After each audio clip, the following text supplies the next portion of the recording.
Welcome to Sujata Diaries. This is Sujata Yalla. We are learning spoken English. Before getting into the topic, I want to say something.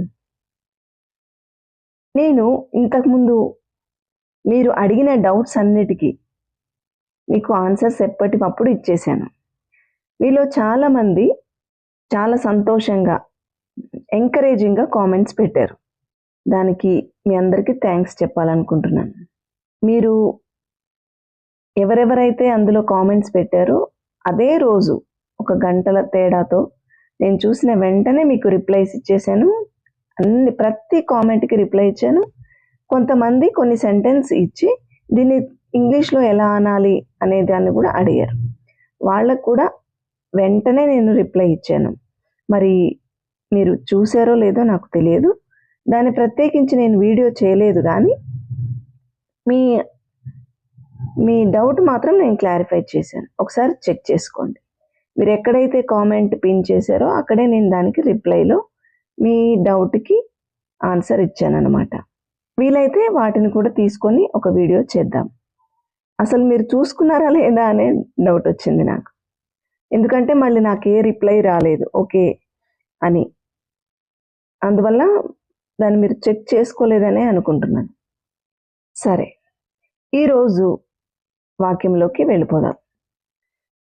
ఈరోజు sentence: ఎంత నెమ్మదిగా ఉందామనుకున్నా కోపం తెప్పిస్తున్నావు. ఇవన్నీ మనం రోజువారీ వాడే మాటలే. వీటిని ఇంగ్లీష్లో చెప్పడం ఎలాగో మనకు తెలియదు, కొంచెం తప్పుగా చెప్తామన్నమాట.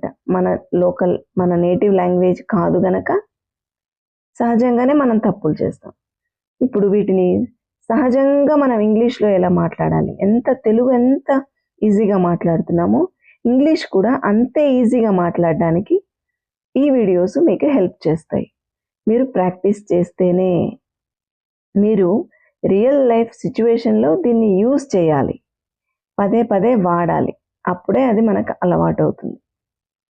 ఓకే, ఎంత నెమ్మదిగా ఉందామనుకున్నా కోపం తెప్పిస్తున్నావు. దీన్ని ఇంగ్లీష్లో ఎలా చెప్పాలి? No matter how patient I am, you are making me angry. ఎంత నేను నెమ్మదిగా ఉండని, నువ్వు నాకు అట్లా కూడా కోపం తెప్పిస్తున్నావు.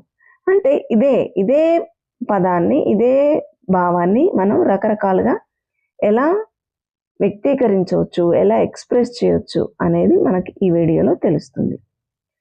Second one: even though I try to stay calm, you are provoking me. నన్ను రెచ్చగొడుతున్నావు అంటారు కదా, నన్ను రెచ్చగొట్టొద్దు అంటారు కదా. Even though I try to stay calm, నేను ఎంత నెమ్మదిగా ఉండాలని ట్రై చేసినా నువ్వు నన్ను రెచ్చగొడుతున్నావు. You are provoking me. Some more sentences చూడండి. I may be patient but you are testing my limits. నేను ఎంతవరకు ఉంటానో పేషెంట్గా అనేదాన్ని నువ్వు టెస్ట్ చేస్తున్నావు. నెక్స్ట్,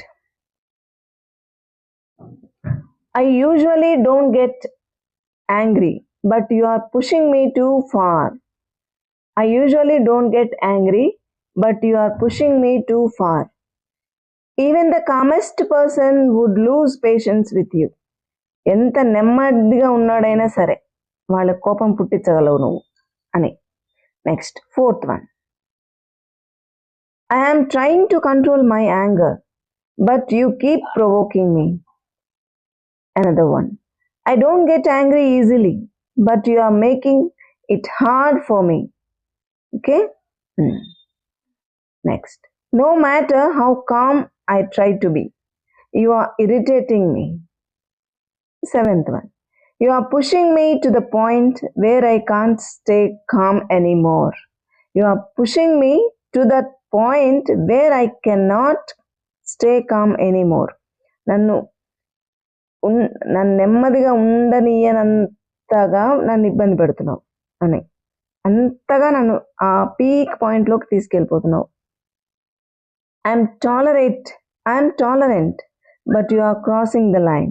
ఐఎమ్ టాలరెంట్, నేను సహజంగా ఓపిక పట్టగలను, but you are crossing the line. నువ్వు దాని హద్దు దాటి ఇంకా నా టాలరెన్స్ని ఇంకా టెస్ట్ చేస్తున్నావు అనమాట. Okay,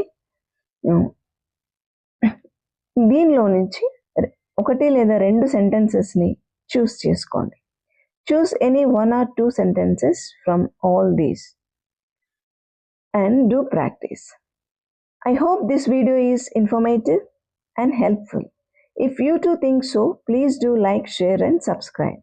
Thank you for watching.